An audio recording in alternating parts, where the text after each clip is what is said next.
going to plant in the greenhouse, and you'll see these plants here in the greenhouse for the next few months. So they will get planted next fall, and that will give them lots of time to grow and get nice roots so that we can put them out in the field. All right, so you guys can head in the greenhouse. Is anyone excited about mixing soil and getting really dirty? I got so messy today. There was a lot of dirt. But it was fun, very fun. I love monarchs. I have been interested in them forever.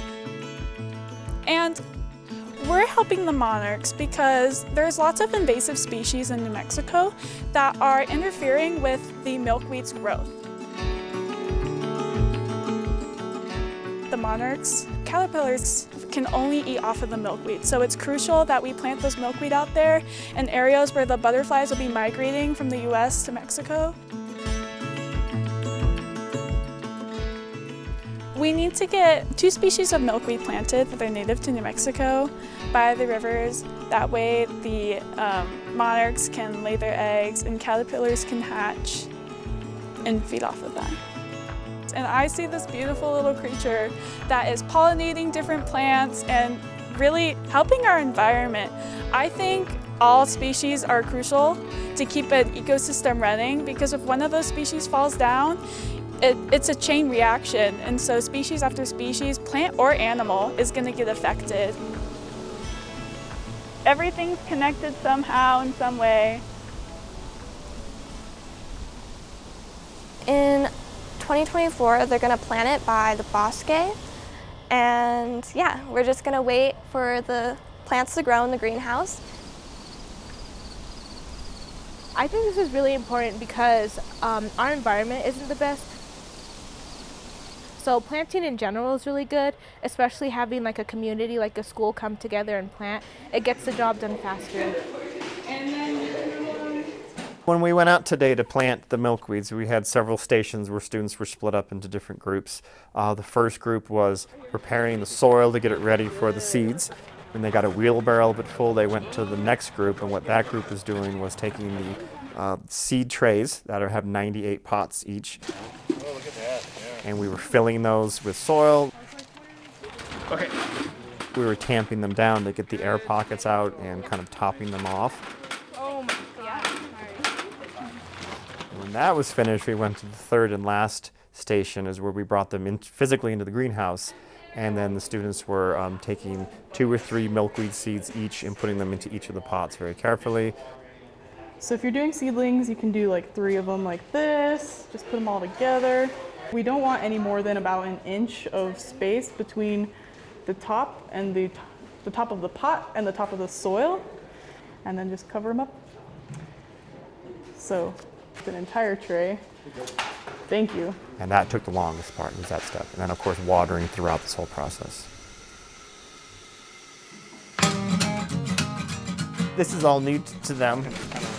I'm sure most of them have not had any experience like this whatsoever, and so I think between myself and folks at the Institute of Applied Ecology, just to kind of show them it is just dirt, you know. You do have to do things right, but if, you know, a little dirt falls out, it's okay, you know, like if 1 seed falls, it's okay. And it's not so serious that they can't crack a smile or something, you know, like it's gonna work out. Like we're still planting thousands of milkweeds. There's no divorce between having enjoyment and doing something important.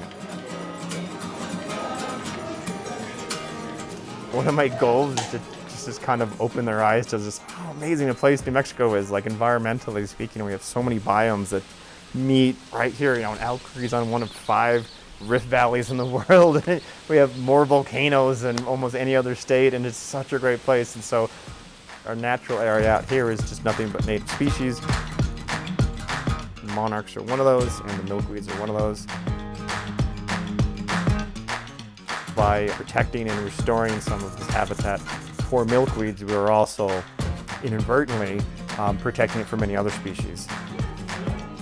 And so I think maybe the importance of intact habitat is crucial.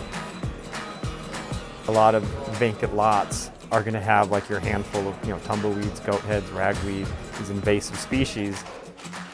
And so if we're out there actively planting some of the natives and get them a foothold and get them established. And natives beget natives beget natives. You know, milkweeds are going to help the goldenrods to come in, and the grama grass. Just kind of like a snowball effect, hopefully, right?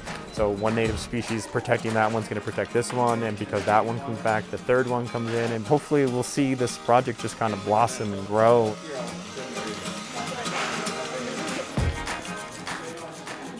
I think for me, a really important part of being part of this project is I like teaching the theory of biology, stuff from the book, but instead of just lecturing on the steps of mitosis or the importance of keystone species, I can go out there and say, here kids, let's go out and let's actually work with this and let's make a difference with this.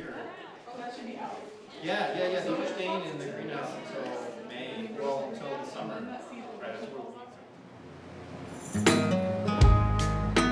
Not only even planting the seed, but getting the seed ready to wake up, waking the seeds up, planting the seeds, taking care of these plants for months and months and months until they are mature enough and large enough to take care of themselves in the wild.